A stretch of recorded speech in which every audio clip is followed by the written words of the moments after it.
Alors, Manon Levac est professeure au département de danse de l'UQAM. Elle a une expérience de plus de 30 ans comme interprète en danse contemporaine.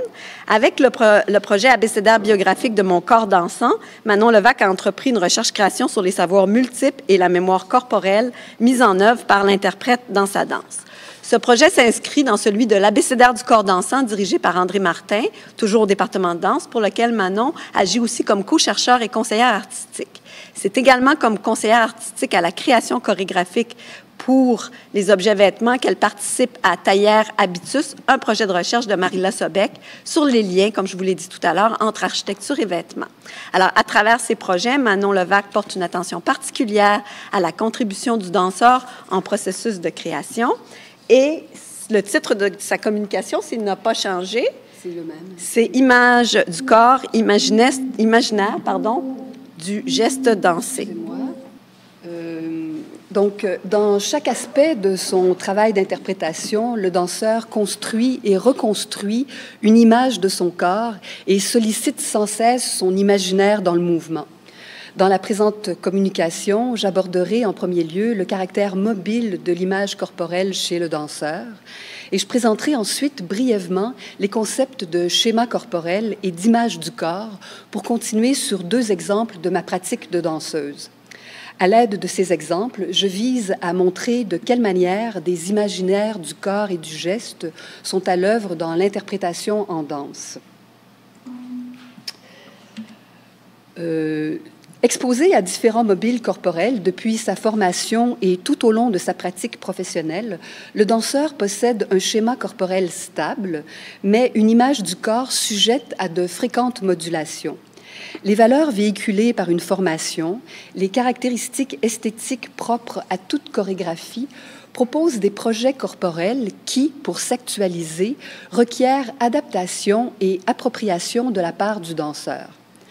À propos de formation, Marie Glon, historienne en danse, indique « La mise à jour des références et des idéaux qui sous-tendent un enseignement, ainsi que les multiples possibilités de négociation avec ce modèle, rendent à l'image du corps son caractère mobile, perpétuellement reconstruit au fil des expériences et des interactions entre la norme sociale et l'individu. » C'est ainsi qu'au fil de ma formation et de ma pratique, j'ai développé une représentation de mon corps qui, encore aujourd'hui, se raffine et se complexifie, une image qui, bien qu'intégrée, n'est pas figée.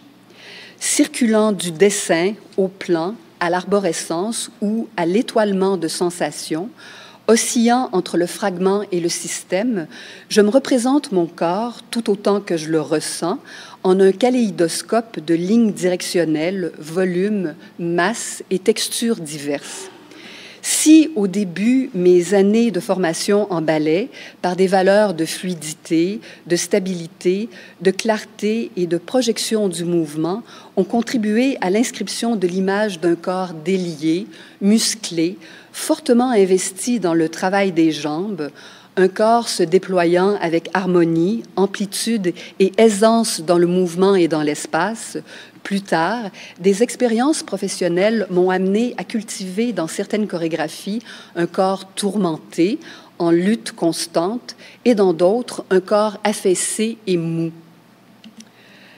En somme, un parcours d'interprète soutient Marie Glon, devient un jeu subtil et passionnant entre des images différentes, des rejets et des découvertes qui l'amènent à réinventer une image de son corps. Tiré de mon parcours, je vous présente aujourd'hui 2 exemples d'images de corps fort différents. Un premier exemple, celui d'une image de corps tourmenté dans le solo final de la pièce « Le ciel brûlant des heures » du chorégraphe montréalais José Navas, et un second exemple, celui d'une image de corps affaissé dans la pièce « Désirabilis » de la chorégraphe belge Karine Pontiès. Ces 2 pièces ont été créées en 2005 pour la compagnie Montréal Danse. J'ai participé au processus de création et j'ai dansé ces 2 pièces à maintes reprises de 2005 à 2009.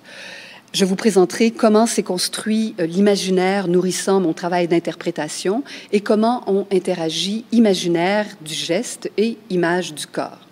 Mais auparavant, il convient, lorsqu'on parle de corps en mouvement, de préciser deux concepts importants et reliés, soit ceux de schéma corporel et d'image du corps.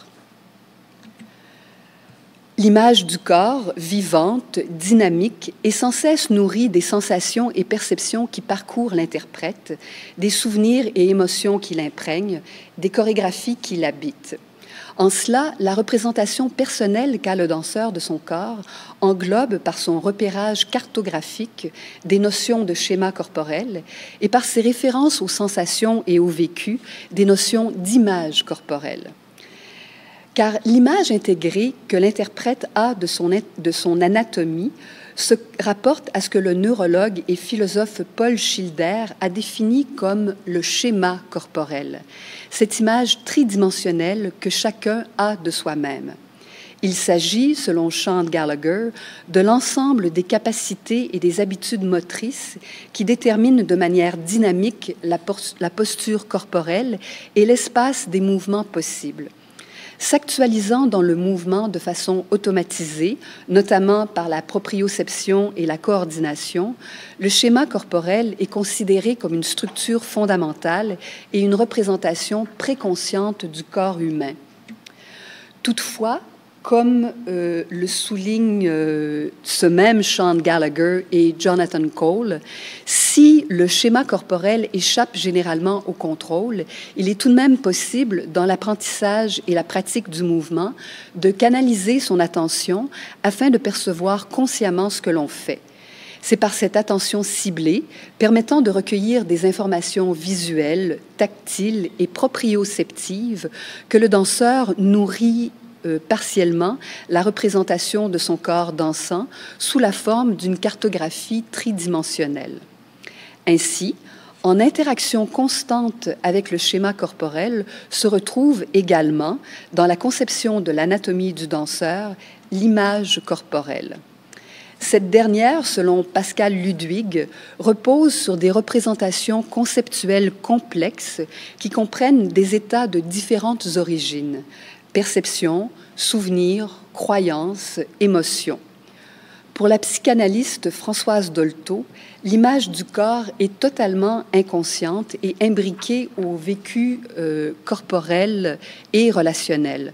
Dolto souligne que si le schéma corporel est en pratique le même pour tous les individus de l'espèce humaine, l'image du corps, par contre, est propre à chacun. Elle est liée au sujet et à son histoire. C'est une image dynamique de soi qui peut être morcelée et souvent contradictoire. Un autre psychanalyste, J.D. Nasio, tient l'image du corps pour la substance même du moi.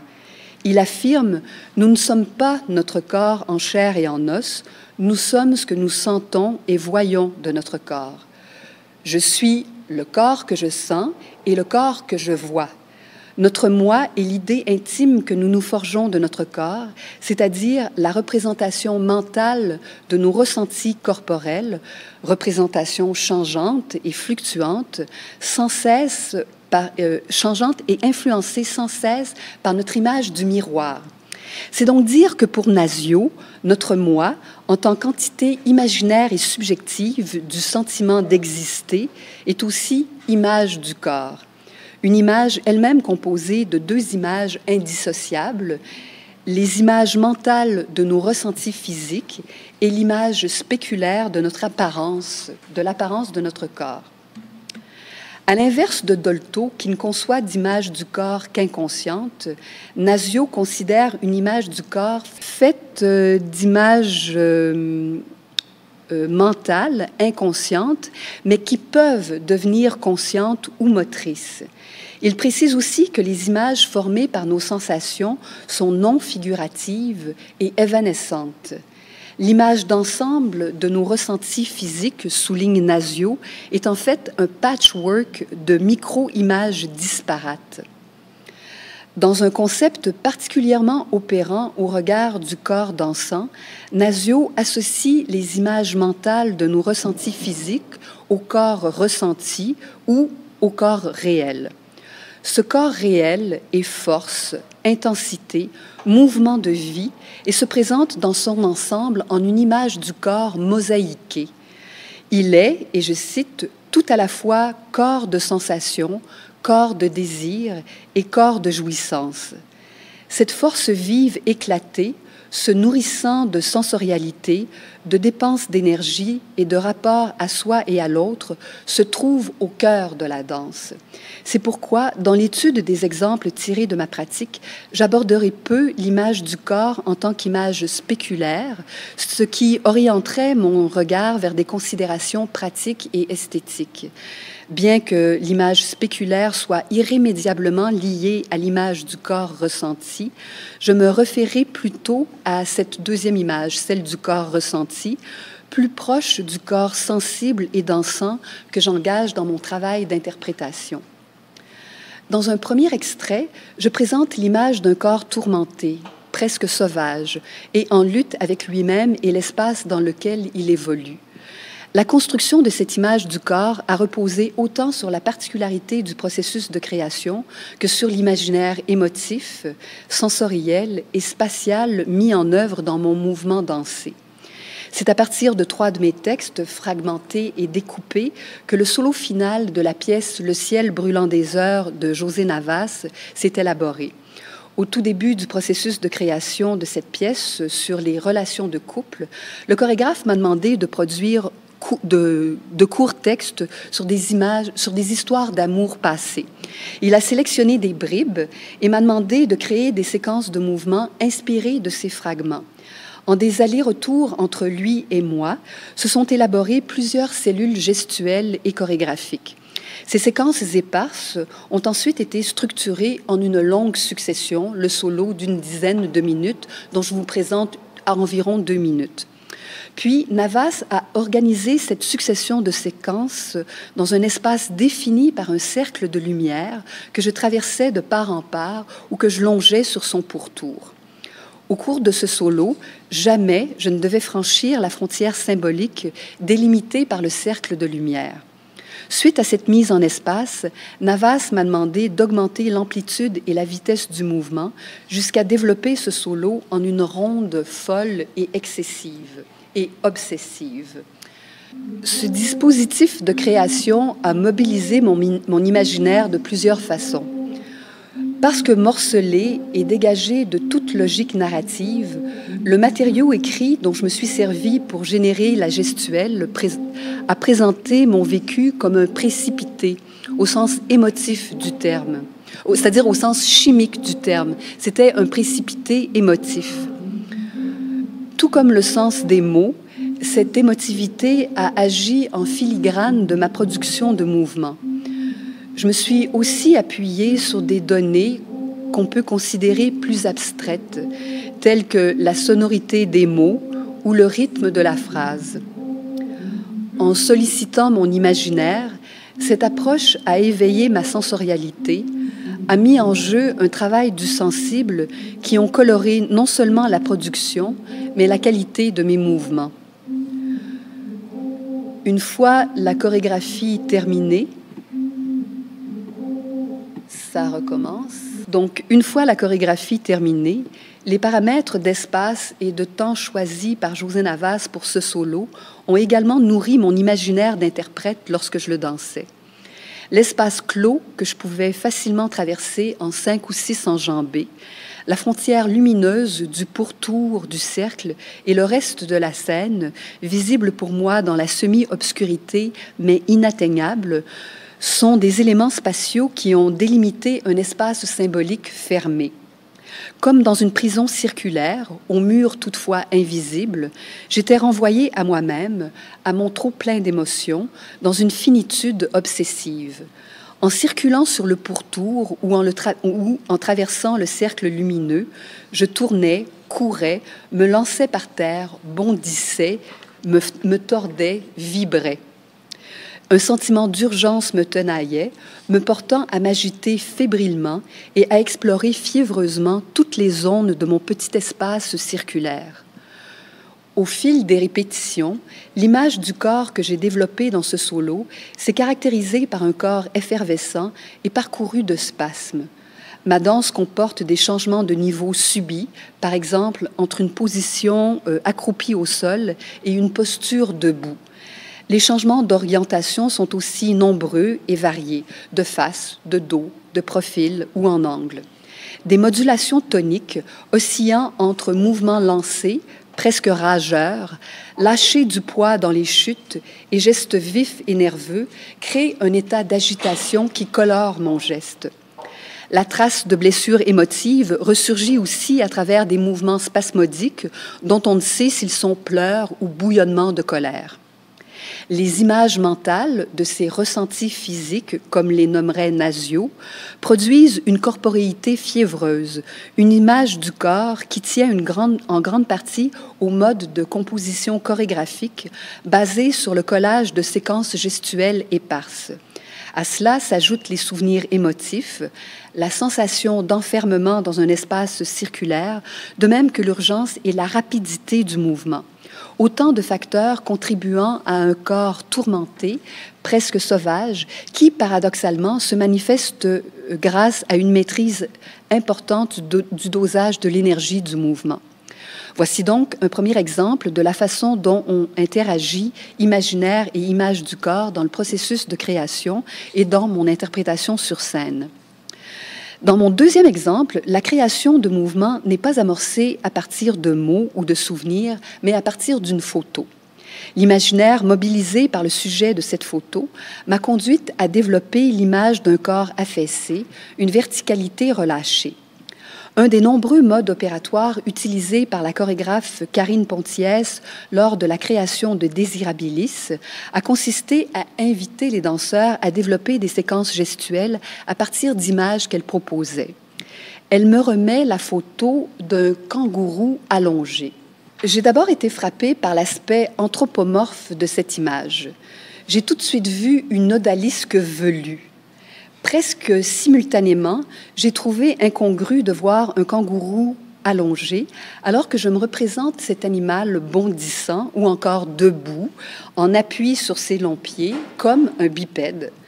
La longueur du museau, la puissance des cuisses, le ventre souple et relâché sont d'autres éléments qui m'ont interpellée. Puisque Karine Pontiès ne me demandait pas de reproduire l'image proposée, mais plutôt de m'en servir pour générer du mouvement, j'ai choisi de traduire ma perception par une danse debout. En mobilisant mon imaginaire personnel, j'ai tenté de refléter la qualité de repos de la posture du kangourou par un passage aux yeux clos, une attention tournée vers le dedans. De même, les mouvements d'ouverture de la bouche que j'accomplis au cours du solo visent à englober le monde extérieur dans ma quiétude intérieure. Au long de cette danse, j'évolue dans un état semi-éveillé, dans de micro-mouvements ou encore en des plages d'immobilité, comme si le sommeil pouvait me saisir à tout moment. Quelques sursauts et des mouvements lancés de jambes et des bras troublent le calme dominant de mon solo. Dans ces passages, le mouvement se déroule en un phrasé décroissant, c'est-à-dire en une intensité et une amplitude qui diminuent graduellement pour finir à rien.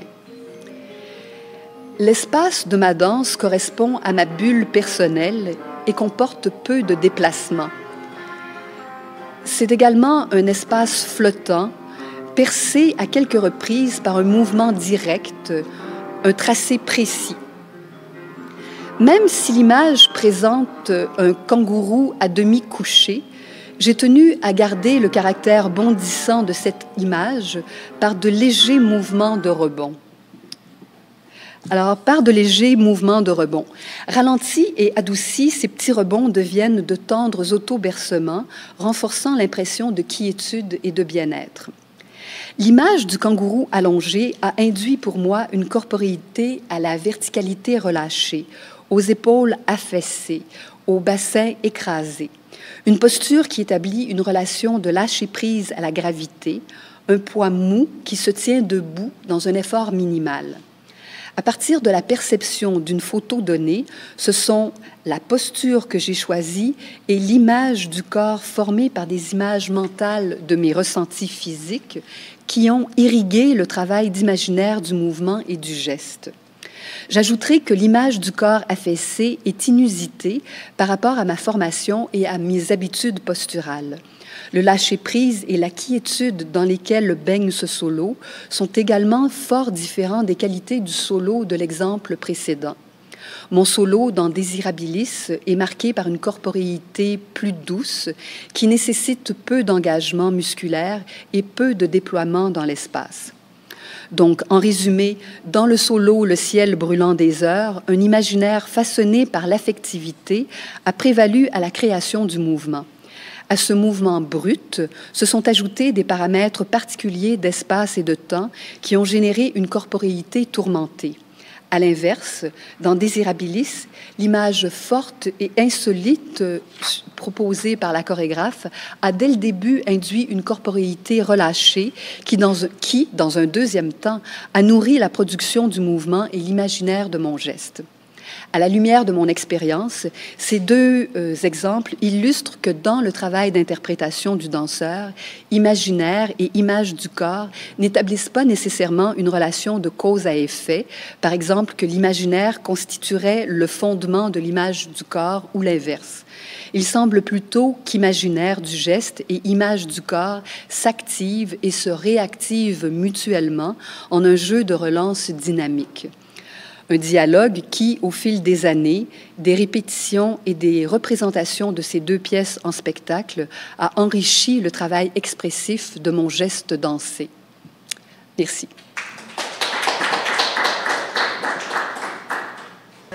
Donc, merci beaucoup. On va accueillir tout de suite Alain et on gardera les périodes de questions complémentaires. Donc, je vous présente Alain Ayotte, qui est candidat au doctorat interuniversitaire en histoire de l'art. Il détient une maîtrise interdisciplinaire en art de l'Université Concordia.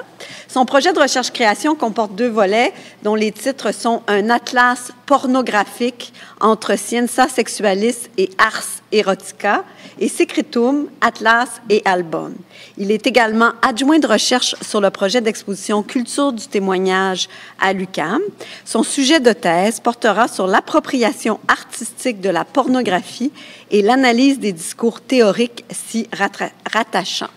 Alors, je vois que ton titre n'a pas changé. Donc, le geste comme fantôme, le geste comme fantasme, agentivité esthétique et pornographique d'une création théorique. Bonjour.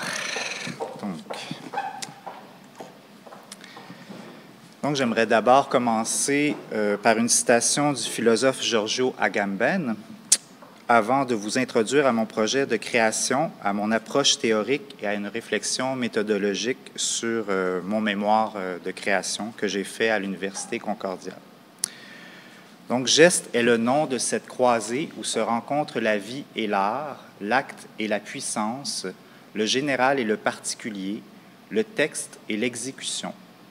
Fragment de vie, soustrait au contexte de la biographie individuelle et fragment d'art, soustrait au contexte de la neutralité esthétique, pure praxis. Mon projet de recherche-création, ce que vous allez voir ici, c'est mon projet des images que je vais vous montrer. C'est mon projet de création que j'ai fait et qui est là aussi sur la table. C'est l'album qui est là. Donc, mon projet de recherche-création au niveau de la maîtrise porte le titre de Secretum, Atlas et Album. Secretum, en latin, signifie un lieu écarté, retiré des regards. C'était également le nom de ces musées secrets créés dans les enceintes du British Museum et du Musée des Bourbons à Naples, cachant des images obscènes de l'Antiquité. Aujourd'hui, à l'ère de la pornographie numérique et de la sexualisation de l'espace public, est-ce qu'il y aurait encore des musées secrets? Mon projet de remédiation post-pornographique s'inspire librement des scrapbooks du médecin, collectionneur et banquier George Witt, qui est né en 1804 et mort en 1869, et qui fit don de divers objets de nature érotique à la collection du British Museum. Mon projet est également un album, un journal de recherche portant sur le geste, esthétique, érotique ou pornographique, qu'importe, puisque je considère que mon approche de l'image est chorégraphique. Il s'inscrit modestement dans la lignée de l'atlas Mnémosyne d'Aby Warburg, des montages de la revue de documents par Georges Bataille et d'autres scrapbooks, sketchbooks, collages, photomontages d'artistes évoquant de près ou de loin le corps de l'image. Sans doute, nous pourrions désormais déclarer que les musées secrets se présentent à ciel ouvert ou à écran ouvert dans notre culture hypermédiatique.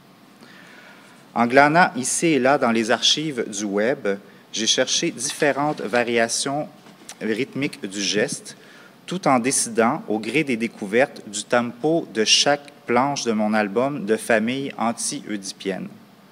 J'ai capturé ces images, ces gestes comme des fantômes, comme des fantasmes.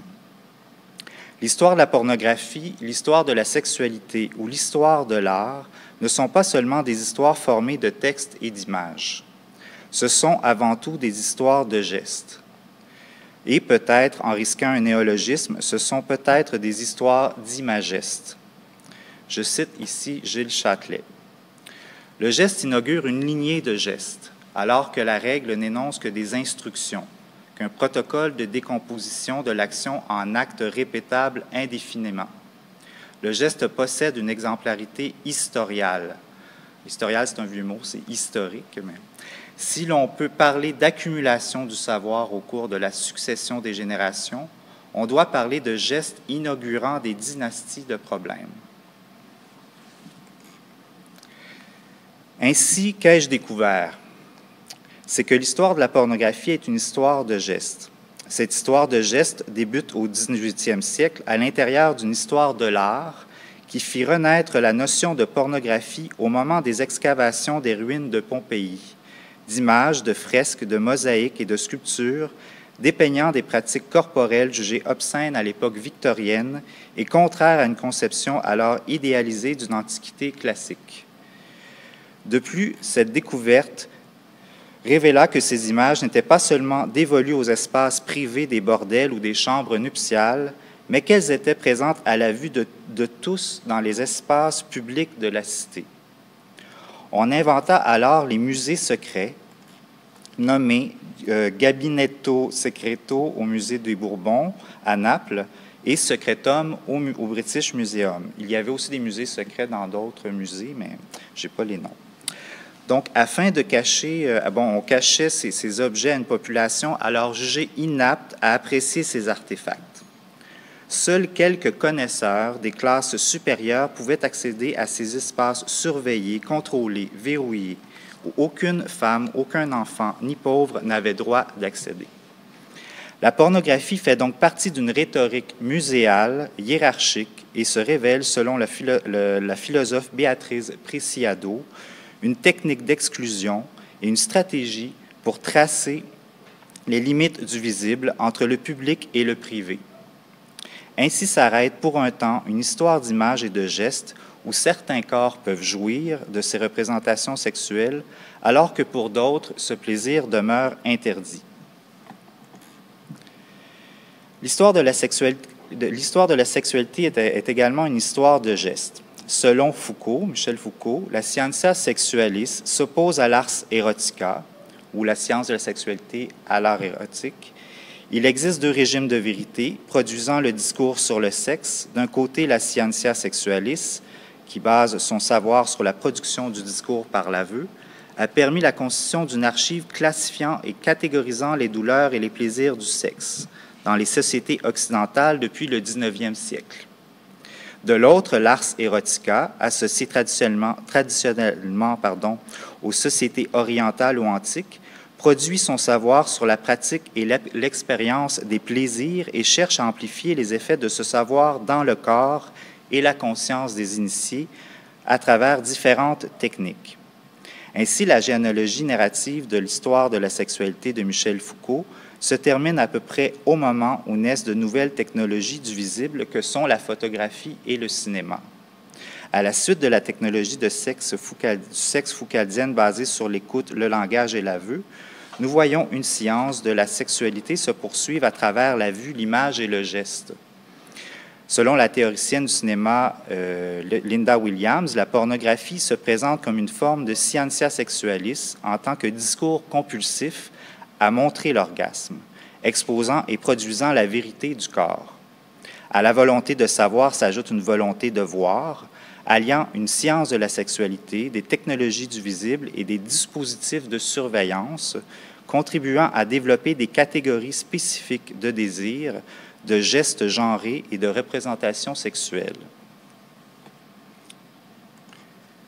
Au cours de la gestation de mon projet, j'avais l'intuition que cette configuration de l'histoire de la pornographie, de l'histoire de l'art et de l'histoire de la sexualité pourrait s'appréhender de manière interdisciplinaire à travers la notion de geste, puisque selon Georges Didier Huberman, nous ne vivons notre présent qu'à travers les mouvements conjugués, les montages de nos mémoires, gestes que nous esquissons vers le passé, et le montage de nos désirs, gestes que nous esquissons vers le futur.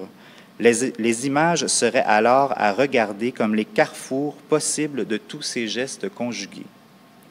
Les dernières recherches inachevées d'Abby Warburg et son atlas Mnemosyne, entre 1924 et 1929, peuvent permettre d'ouvrir les yeux sur le corps de l'image.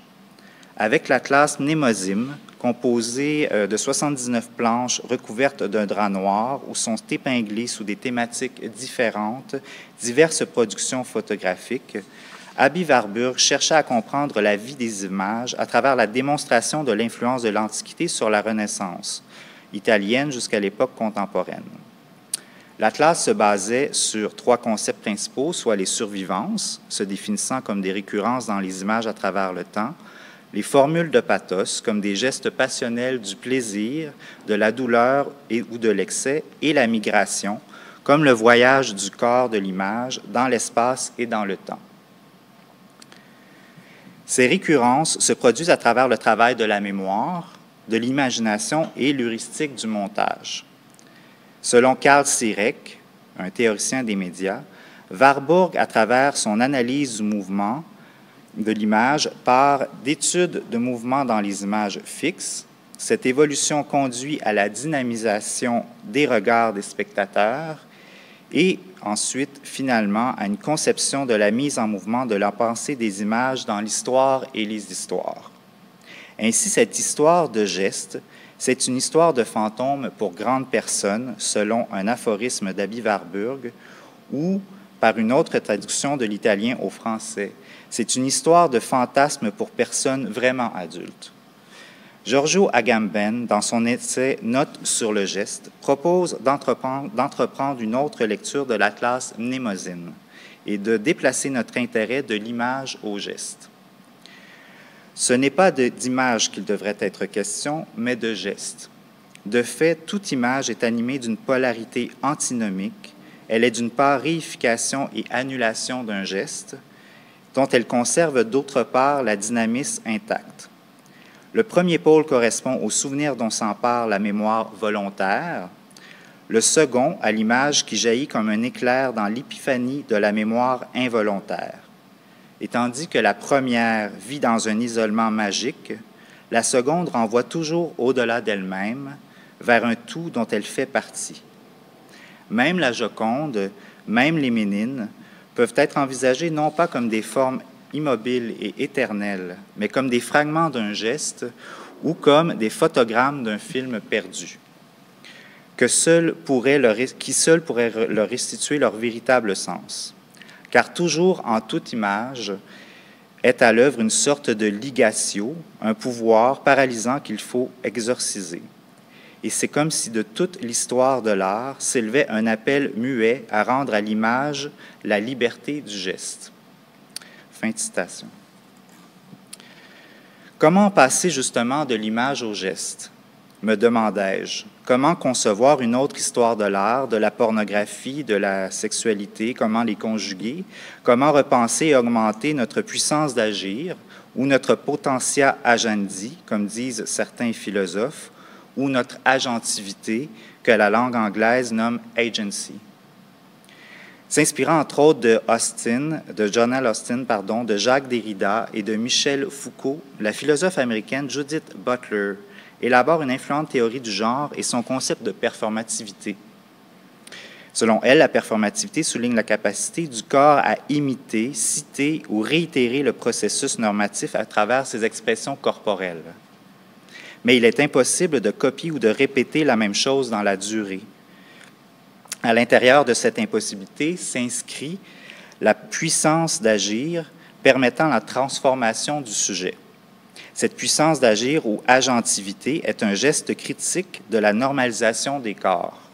Cette critique, qualifiée de queer dans le champ de l'histoire de l'art, de la sexualité ou de la pornographie dite alternative, réinterprète le corps et ses images comme subversion, mais selon moi aussi comme survivance. Ainsi, la performativité chez Butler se déploie dans la durée. Cette performativité dans la durée pourrait s'apparenter à la récurrence des gestes et des formules de pathos et à la survivance chez Aby Warburg. Le geste se situe justement entre performance et performativité, entre identité et identification. C'est un potentiel et lorsqu'il s'accomplit, cela passe par le corps du sujet. Car le geste ne se fige jamais, il nous échappe toujours, il est dans la dimension du faire. Donc, je vais citer Guerino Massola. Les gestes ne sont pas des faits, ils peuvent créer des faits, mais ils persistent avant et en dehors de la facticité.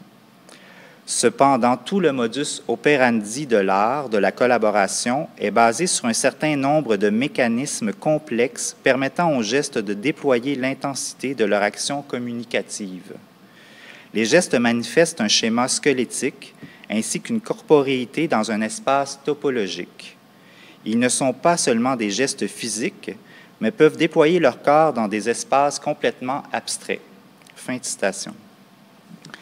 Cette perception du geste augmente, selon moi, notre puissance d'agir. Mais puisque le geste possède une agentivité, non seulement individuelle, mais collective et historiale, le geste est un fantôme, le geste est un fantasme, le geste crée des fétiches. Fétiche, F-A-I-T-I-C-H-E-S, c'est de Bruno Latour. Je vais revenir un petit peu plus tard. Le geste pornographique est pure médialité, constamment repornographié, si je puis dire, entre médiation et immédiateté. Citation de Giorgio Agamben. Le geste consiste à exhiber une médialité, à rendre visible un moyen comme tel. Mais de même que, dans un film pornographique, une personne surprise en train d'accomplir un geste qui n'est qu'un moyen de procurer du plaisir à d'autres ou à soi-même, par le seul fait même d'être photographié et exhibible dans sa médialité même, s'en trouve suspendu et peut se transformer pour les spectateurs en moyen d'un nouveau plaisir. De même, dans le geste, c'est la sphère non pas d'une fin en soi, mais d'une médialité pure et sans fin qui se communique aux humains. Par quel moyen, par quelle énergie le geste, considéré comme une pure force, voyage-t-il de forme en forme? Le catalogue de l'exposition Informe, mode d'emploi explore la notion complexe de l'informe inaugurée par Georges Bataille. Au moment où il était rédacteur en chef de la revue Documents à la fin des années 1920 et le début des années 1930. Selon Yves-Alain Bois, l'un des commissaires de l'exposition avec Rosalind Krauss, l'informe de Bataille n'est pas tant un motif stable auquel on peut se référer, un thème symbolisable, une qualité donnée, qu'un vocable permettant d'opérer un déclassement au double sens de rabaissement et de désordre taxinomique. L'informe n'est rien en soi, n'a d'autre existence qu'opératoire, c'est un performatif. Dans cette perspective, l'informe cherche à déclasser, par l'agentivité du geste, l'ordre de l'archive d'une scientia sexualis ou l'ordre de la pornographie, si on veut. L'une de mes hypothèses dans ma recherche et création est que l'on peut défaire la norme pornographique et son régime discursif du sexe en se l'appropriant par la puissance chorégraphique du geste. Ce geste, opération critique, n'est pas une simple provocation, mais un travail de réinterprétation, comme on dirait d'une réinterprétation musicale, de la scientia sexualis. C'est une tentative expérimentale d'inventer une forme d'art érotique ou d'ars erotica par le montage, tout en rendant la norme pornographique informe. Selon moi, c'est une portée visuelle qui se compose, recompose et décompose au gré de la résonance charnelle et de la force orgasmique. Et c'est peut-être aussi un art pornographique. Dans son essai sur la pornographie, Susanna Passonen élabore le concept de résonance charnelle. Sa définition va comme suit. La résonance peut impliquer une reconnaissance dans le sens d'être en mesure de rapporter des actes représentés à ses propres expériences, à ses propres sensations. La résonance touche et met en mouvement le corps du spectateur sans avoir besoin de similitude entre le spectateur et les artistes, entre les préférences sexuelles de l'observateur et les actes accomplis, ou ses fantasmes et les scénarios à l'écran. Les expériences de la pornographie peuvent impliquer le rythme plutôt que la narration. Plutôt qu'une identification, la résonance est ressentie dans le corps comme une similitude imaginaire qui fait fondre les frontières entre le soi et les caractères à l'écran. Délaissant le regard distancié, la résonance saisit le spectateur en variant et modifiant l'intensité, la concentration et l'attention. Fin de citation. La résonance charnelle nous invite à voir le corps de l'image pornographique comme une construction rythmique, chorégraphique, pleine de puissance, de potentiel, esthétique, oui, et évidemment politique. Warburg n'est pas loin. Cette résonance charnelle est selon moi guidée par ce que Beatrice Preciado nomme la potentia gaudensi. Début de citation. Je nomme potentia gaudensi ou force orgasmique la puissance actuelle ou virtuelle d'excitation totale d'un corps. Cette puissance est une capacité indéterminée, elle n'a pas de genre, elle n'est ni masculine ni féminine, ni animée ni inanimée. Elle ne s'oriente principalement ni vers le féminin ni vers le masculin. Elle n'établit pas de séparation entre hétérosexualité et homosexualité, entre l'objet et le sujet. Elle ne connaît pas non plus la différence entre être excité, excité ou s'exciter avec. La force orgasmique ne cherche pas la résolution immédiate.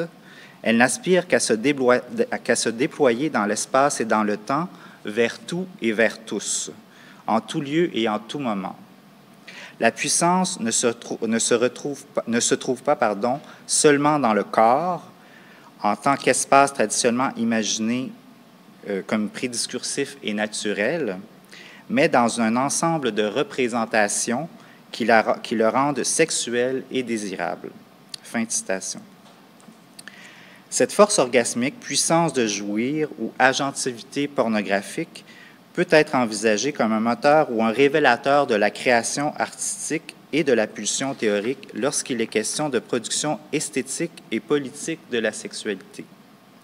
Elle exprime à travers la notion du geste qui passe d'un sexe à un autre, d'un genre à un autre, d'une pratique sexuelle à une autre, d'un médium à un autre et je dirais même d'un espace-temps érotique à un autre.